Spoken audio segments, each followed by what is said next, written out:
ምን ከኒቆዲሞስ የምንማራቸው ነገሮች አሉ። የመጀመሪያው ሌሊት ኒቆዲሞስ ወደ ኢየሱስ ክርስቶስ የሚሄድበት ዋነኛው የመጀመሪያው ፖይንት አንደኛ ቅድም እንደነገርኳችሁ በአይሁዳውያን ላይ አለቃ ነው። ይሄ የአይሁድ ሸንጎ የሚባለው ሸንጎ ደግሞ ትልቅ ሸንጎ ነው። አብሶ ዋናው ሸንጎ 71 አባላት ያሉት ነው። ይሄ ታላቁ የአይሁድ ሸንጎ የሚባለው ሊቀ ካህኑ ሐናና ቀያፋን ጨምሮ ማለት።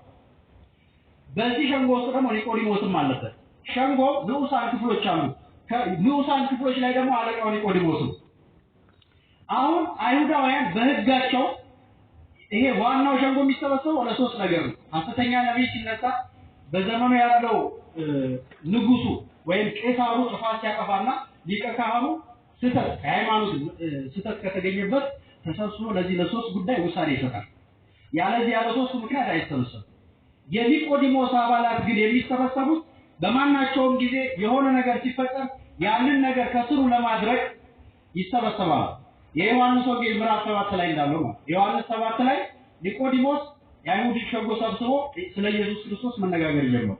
ይሄ ሲነጋገሩ ሌሊት ግን እየሄደ ምን ይላል? ይማር ነበር። ተመልከቱ። ስብሰባው ምን መሰላችሁ? ኢየሱስ ክርስቶስ ከገሊላ ነው የተነሳው በሚል ነው ስብሰባው። ከምን የተነሳው? ከገሊላ ነው። አይሁዳውያን መሲህ ይመጣል ብለው የሚያምኑት ደግሞ ከቤተልሔም ነው፣ ትንቢቱን ስለሚያውቁ። ስለዚህ ከገሊላ መጥቶ ነብይ ነኝ መሲህ ነኝ እንዴት ይላል? ስለዚህ መያዝና መቀጣት አለበት ብሎ በኢየሱስ ክርስቶስ ላይ ወሰኑ። ውሳኔ ሲወሰን ማን አላብሮ? ኒቆዲሞስ። ይሄን ውሳኔ ወስኖ ሌሊት ደግሞ ማን ጋር ይላል? ኢየሱስ ክርስቶስ ጋር ይላል። ስለዚህ በውሳኔው የራሳቸው ህግ አስከባሪ ወታደር ስላሏቸው ወደ ኢየሱስ ክርስቶስ ላኩ፣ ይዘው እንዲመጡ ማለት። ልክ ሲሄዱ ኒቆዲሞስ እንዲህ አላቸው፣ መጀመሪያ ሄዳችሁ ከመያዛችሁ በፊት የሚለውን በደንብ ስሙ አለ። ስሙ እንኳን ልብን የሚያሞቅና መንፈስን ወደ ልዕልና የሚመራ ስለሆነ ዝም ብለው ቃሉን ለመስማት የሚከተሉት ነበሩ። አንዳንዶቹ ምግብ ስለሚያበረክት ሆዳሞች ዝም ብለው ነገር ያበረክታል እያሉ ለመብላት የሚከተሉት ነበሩ። አንዳንዶቹ ደግሞ ልክ አሁን ለኒቆዲሞስ እንደላቋቸው አይነት ስህተት ካንደበቱ ፈልገው ለመያዝ የሚከተሏቸው ሰዎች ነበሩ። ሌላ ሐዋርያት አሉ፣ ከእግሩ ስር የማይጠፉ ሁልጊዜ ቃሉን የሚሰሙ። ሌሎች ደግሞ በሽተኞች አሉ፣ ዳሰውት ለመፈወስ የሚፈልጉ ማለት። እነዚህ ሁሉ ሰዎች አሉ እና ኒቆዲሞስ ሌሊት ክርስቶስ ጋር ሄዶ ሲማር ይፈወሱበታል በማለት መጀመሪያ የሚለውን ነገር ምን ማለት በደንብ ስሙት አለ። በኋላ ግን ለወጣቸው የክርስቶስ ቃል እንደ ውሃ ነው። ኃጢአትንም የኃጢአት ድፍንም ምንም ያደርግ የሚያነጻ ቢፈውስ ማለት ፈወሳቸው። የሚናገረው ማንንም ተናግሮ አያውቅም ማለት ስለ ክርስቶስ ተናገሩ ኒቆዲሞስ። ልክ የእንቲል ምን አሉ? ካለቆችም በኢየሱስ ክርስቶስ ያመናል ማለት ነው አሉ። ይሄን ስብሰባ ጨርሶ ሌሊት ኒቆዲሞስ ወደ ማን ሄደ? ወደ ኢየሱስ ክርስቶስ። ተስፋ የማይቆርጥ ነበር ኒቆዲሞስ። በቃ ባጭሩ ኢቭን ተመልከቱ፣ ኒቆዲሞስ ወደ ኢየሱስ ክርስቶስ ሄዶ መማሩን አይደለም መሄድና መገናኘቱን ቢያውቁ አንደኛ ሀብት ንብረቱን መዝረፍ ከስልጣን ማውረድ ይችሉ ነበር። የማይወስዱበት ነገር ቢኖር አንድ ነገር ብቻ ነው፣ እሱም ዕውቀቱ ብቻ ነው። ይሄን ሁሉ ነገር ተጋፍጦ ወደ ማን ይሄድ ነበር? ክርስትና አልጋ ባልጋ አይደለም። ብዙ ጊዜ የምንጓዝበት መንገድ ላይ ብዙ ፈተናዎች ይገጥሙናል። ከመንደሩ አልፈን ቤተክርስቲያን ስንመጣ ወደ ግቢው ስንገባ ግቢ ገብተን ሰንበት ትምህርት ቤት አባላት ውስጥ ከአመራሩ ጋር የተለያየ ነገር ሊፈጠር ይችላል። ይሄ ሁሉ ልክ አይሁዳውያን የሚዘረጉት ወጥመድ ነው። ያንን ወጥመድ በተባበር የምንችለው በብልሃት ህጋችን ያለ ጥፋቱ ያዙ አይደለም። የቤተ ክርስቲያን ሊቃውንት የኒቆዲሞስ እግሩን ሁሉ ያመሰግናሉ። ሌሊት ወደ ክርስቶስ የተጓዙ ለእግሮች ምስጋና ይገባል እያሉ ሌሊት የምንሰራው ሌሊት ለኃጢአት ምቹ ነው፣ ለበደል ምቹ ነው። ተመልከቱ፣ በሌሊት ማጅራት መቾች ዳንኪራ ቤት የሚሄዱ ብዙ ነገር የሚያደርጉ ሰዎች በበዙበት ወደ ክርስቶስ መሄድ በዛ ሰዓት ከባድ እኮ ነው። ለዛው ክርስቶስን በሚቃወሙ አይሁዳውያንና ፈሪሳውያን ባሉበት ከነሱ ማለቱ ከፈሪሳውያን ወገን የሆነ የተባለው ለዛው ነው። ፈሪሳውያን ደግሞ ታውቃቸዋለህ፣ አክራሪዎች ናቸው። ያመነዘረ ይዛሉ፣ በድንጋይ ወግረው ይገድላሉ። እነሱ ግን ያመነዘራሉ። የሰረቀ ይዛሉ፣ እጅ ይቆርጣሉ፣ አይን ያጠፋሉ፣ ወደ ገደል ይጨምራሉ፣ በእሳት ያቃጥላሉ። እነሱ ግን ይሰርቃሉ። ለዚህ ነው ክርስቶስ በጣታቸው ማትነኳትን ስለምን ለሰው ታሸክማላችሁ? ወንበዴዎች፣ አመንዝራዎች፣ ማጅራት መቾች መንግስተ ሰማያትን እንደ ዳቦ እናጠቋታል እናንተ ቆማችሁ ታያላችሁ እንጂ ምን አትሉ አትገቡባትም ያለው ለዚህ የማይሰሩት ስራ እነሱ ይሰሩ ነበር። ስለዚህ ኒቆዲሞስ ሌሊት ይሄድ ነበር።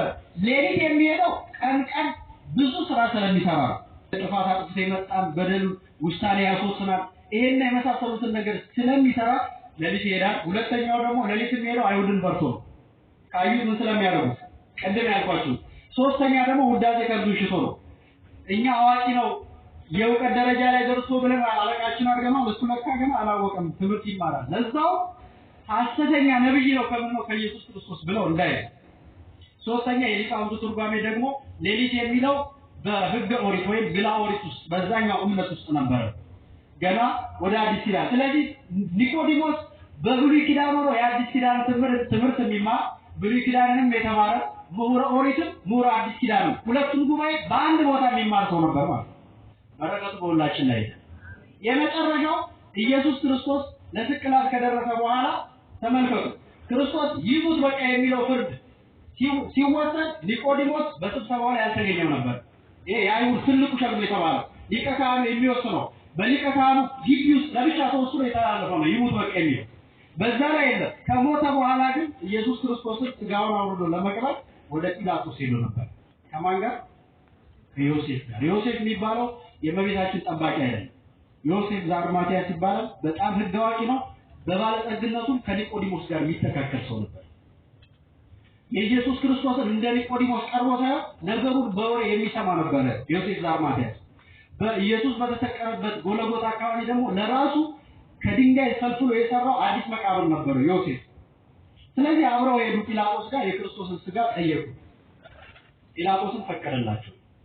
በጣም ውድ የሆነ ሽቶ ገዝተው አዲስ በሳ ገዝተው በዛ ከፍነው ገንዘው የቀበሩት እነሱ ናቸው። ዛሬ ቤተክርስቲያን ላይ ቅዱስ እግዚአብሔር፣ ቅዱስ ኃያል፣ ቅዱስ ያው ይመው ሲያልቅ ልታዜመው በኪዳኑ ላይ ዮሴፍና ኒቆዲሞስ ያዙ። የማይሞተው ቅዱስ እግዚአብሔር የማይሞተው ለኛ ሲል ምን ያለው የሞተው ነገር ነው ማለት። ስለዚህ ተመልከቱ፣ አንዳንድ ጊዜ ባለጠጋ የሆኑ ሰዎች ወደ ቤተ መቅደስ ወደ ቤተ ሃይማኖት ሳይመጡ ስናያቸው ልንገረም እንችላለን። እንደዚህ አይነት ባለጠጎች ሰዎች አሉ።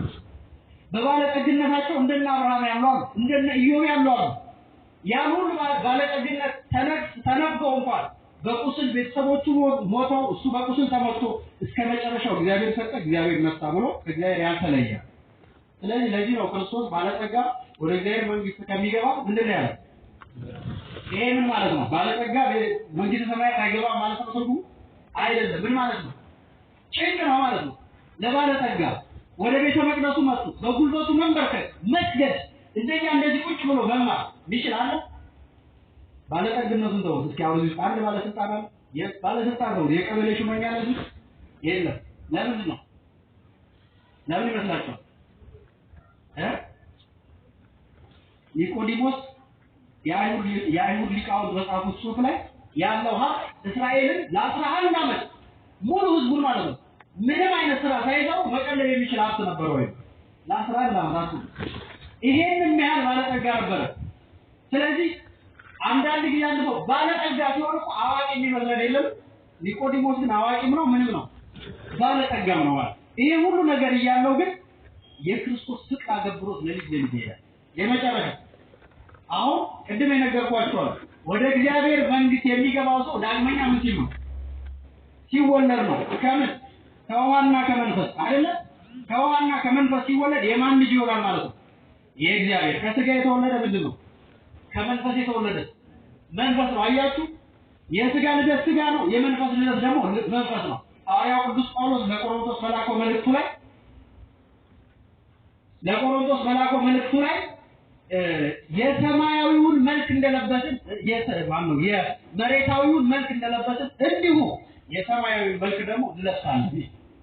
የአዳምን ስጋ እንደተዋሃደ ወደ መሬት እንደምንገባ በክርስቶስ ደግሞ ሞት ድል አድርገን ምን እንላለን? እንነሳለን ይላል ማለት እንነሳለን። ይሄ ስጦታ እንዲሰጠን ደግሞ ከየት ነው? ከውሃና ከመንፈስ ስንወለድ የማን ልጆች ስንሆን የእግዚአብሔር። አሁን ቤተክርስቲያን ጥምቀትን ሚስጥረ ጥምቀት የምትለው ለዚህ ነው። ኒቆዲሞስ ልክ እንዳልገባ ሁሉ እኛም እኮ የማይገባን ነገር አለ። እንዴት ውሃ የሰው ልጅ ዳግም ሊወልድ ይችላል የሚለው ጥያቄ እኛ ውስጥ ሊመጣ ይችላል። የምናውቀው ግን በእምነት ነው። ሚስጥረ ጥምቀት ሲባል በሚታየው ውሃ ውስጥ የማይታየው የማን መንፈስ አለ? የእግዚአብሔር መንፈስ። ካህኑ የሚጠመቀው ሰው እኮ አያውቀው። ምኑ የእግዚአብሔር መንፈስ ውሃውን ሲቀይረው ውሃውን ወደ ጠበል ሲለውጠው ማለት እኛም አናውቅም፣ ካህኑም አያውቅም። ሁለታችን የምናውቀው በምንድን ነው? በእምነታችን ብቻ ነው። ገብቷችኋል አይደል? ያመነ ምን ያለ የተጠመቀ። ስለዚህ ስናምን ነው ውሃው የእግዚአብሔር መንፈስ አለበት። ብትጠመቅ ከእግዚአብሔር ልጅነትን አገኛለሁ፣ ከአብራከ መንፈስ ቅዱስ ከማይጠው ዮርዳኖስ ምን አገኛለሁ? ልጅነትን አገኛለሁ ብለን ስናምን ይሆንልናል። እውነትም ስንጠመቅ የማን ልጆች እንሆናለን? ስለዚህ ሚስጥረ ጥምቀት ማለት በሚታየው ውሃ ውስጥ የማይታይ የማን መንፈስ አለ ማለት ነው? የእግዚአብሔር። ስለዚህ ሰው የእግዚአብሔርን መንግስት ለመውረስ ከውሃና ከመንፈስ መወለድ አለበት።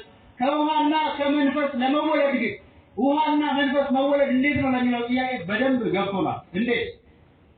ነፋስ ከየት ነው የሚመጣው? ወዴት ነው የሚነፍሰው? አይታወቅም። ፊታችንን ሲመታ ወይ ዛፍ ከወዛው ብቻ ነው የምናየው። ጸበሉ በጸሎት ሰዓት ውሃው በጸሎት ሰዓት ወደ ጠበል ሲቀየር አናየውም። የምናየው ውሃውን ብቻ ነው። ዛፍ ሲያወዛውዝ ነፋሱ እንደምናየው የምናየው ውሃውን ብቻ ነው። ውሃው ጠበል ሲሆን ግን የምናውቀው እኛ አምነን ስንጠመቅ። ሌላ ደግሞ አንድ ርኩስ መንፈስ የያዘውን ሰው አምጥታችሁ ጸበሉ ስትከቱትና ውሃ ስትረጩበት ሁለቱን ነገር መለየት ከፈለጋችሁ የዛ ሰዓት ማወቅ ትችላላችሁ። በዛ ውስጥ የማን መንፈስ እንዳለ። አንድ ጠበል ሲጠመቅ የሚጮህ ሰው ውሰዱና ቤት ደግሞ ውሃ ጥፉበት እስኪ ይጮሃል? አይጮህም። ለምን? በሚታየው ውሃ ውስጥ እዚህ የማን መንፈስ ስላለ? የእግዚአብሔር መንፈስ ስላለ። ስለዚህ ኒቆዲሞስ ቀስ በቀስ ክርስትናውን አሳድጎ መንፈሳዊ ልዕልናውን ጨርሶ ሌሊት ይሄድ የነበረው ቀን ደግሞ ስለ ክርስቶስ መስክሮ ሕጋችን እንዳይፈቅድ ብሎ ሁለተኛ ማንንም ሳይፈራ የክርስቶስን ሥጋ ከንጉሱ ለምኖ አውርዶ ከመስቀል ወደ መቃብር ያወረደ ደግ አባት ነው። በረከቱ በሁላችን ላይ ይደር። ስለዚህ የዛሬው በዓል ባጭሩ የሚያስተምረን ሰው አንደኛ ለእውቀት መስነፍ የለበትም። ቀንም ሌሊትም ምናልባት እንኳን አንዳንድ ጊዜ ሰው ሊማር ሄደ ተብሎ መታማት ይችላል። ነገር ብቻ እከሌ ሊማር ሄደ ተብሎ ይታማል? ምንድነው ማለት? አይታማም።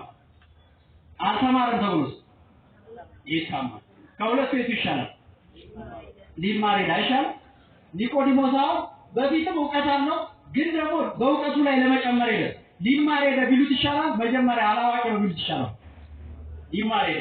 ስለዚህ ትምህርት ለመማር ማንም ሰው ለሐሜት ሊያጋልጠው አይችልም ማለት። ምን ጊዜም ትምህርትን መጨመር ማንም አዋቂ ናችሁ ሊላችሁ ይችላል። ታናሽም ሰው ቢሆን ከሱ የምታገኙት እውቀት ስላለ መማር። ሁለተኛ ኒቆዲሞስ የመረጠው ትልቅ ምርጫ ነው። ሌሊት መሄዱ። ሌሊት ሲባል ፀሐይ የሌለበት ነው አይደል? ፀሐይን የፈጠረ አምላክ ጋር ነው የሚሄድ። ሌሊት ሲባል እኔ ዓለም ብርሃን ነኝ እናንተም የዓለም ብርሃን ናችሁ ወደ አምላክ ይላል። ሌሊት ሲባል በፍጹም በሱ ፊት ጨለማ የማይታወቅ አምላክ ጋር ነበር የሚሄደው። ያ ማለት የማይታይ ረቂቅ ብርሃናዊ ምስጢር ለኒቆዲሞስ ይገልጽ ነበር ማለት። የሚገርመው ከኢየሱስ ክርስቶስ እየተማረ አይሁዳውያንን አፍ ያስይዝ ነበር ኒቆዲሞስ ይሄ። ስለዚህ በኒቆዲሞስ የቃል ትምህርት ሚስጥረ ጥምቀትን ኢየሱስ ክርስቶስ መጨረሻ ላይ ይሄንን ያሳየው ደግሞ በዮሐንስ ነው። ዮሐንስ ጋር ሄደ ምን አለው? አጥምቀኝ አለው። ዮሐንስ ምን አለ? ለጋሚስ ምን አለ ዮሐንስ? ኒቆዲሞስና ዮሐንስን ሁለቱን አነጻጽሯቸው። ኒቆዲሞስ አልገባው። ዮሐንስ ደግሞ ኢየሱስ ክርስቶስ ወደሱ ሊጠመቅ ሲመጣ በፊት ሌሎችን ያጠምቃል ዮሐንስ። ስለ ጥምቀት ብዙ ያልገባው ነገር አልነበረም ዮሐንስ። የኢየሱስ ክርስቶስ ወደሱ መምጣት ግን ምን አለው? ከበደው። ምን አለ? እኔ ባንተ ምን ልችል ይገባኛል። እኔ ወደ አንተ ልመጣ ይገባኛል። አንተ ወደ እኔ። ኒቆዲሞስ ነው የሄደው፣ ኢየሱስ ነው ወደሱ የመጣው። አሁን ኢየሱስ ነው የሄደው፣ ዮሐንስ ነው የመጣው። ትህትናው ነው። ወደ እኔ ብትመጡ ትማራላችሁ፣ ወደ እናንተ ብመጣ ምን ትላላችሁ? ትማራላችሁ። ለኒቆዲሞስ ያስተማረው ቲዮሪ ኢየሱስ ክርስቶስ በዮሐንስ ተግባራዊ ያለ ሚስጥረ ጥምቀትን ደበደበው። ስለዚህ ሰው በተወለደ በ40ና በ80 ቀኑ ምን ይላል?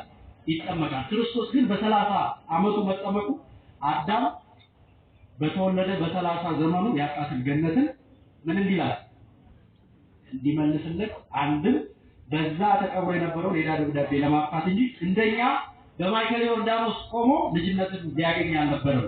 ስለዚህ ኢየሱስ ክርስቶስ ሚስጥረ ጥምቀትን ካስተማረባቸው ትልቅ ትምህርቶች አንዱ የኒቆዲሞስ ስለሆነ የኒቆዲሞስ በረከት በሁላችን ላይ ይደር። ወስብሐት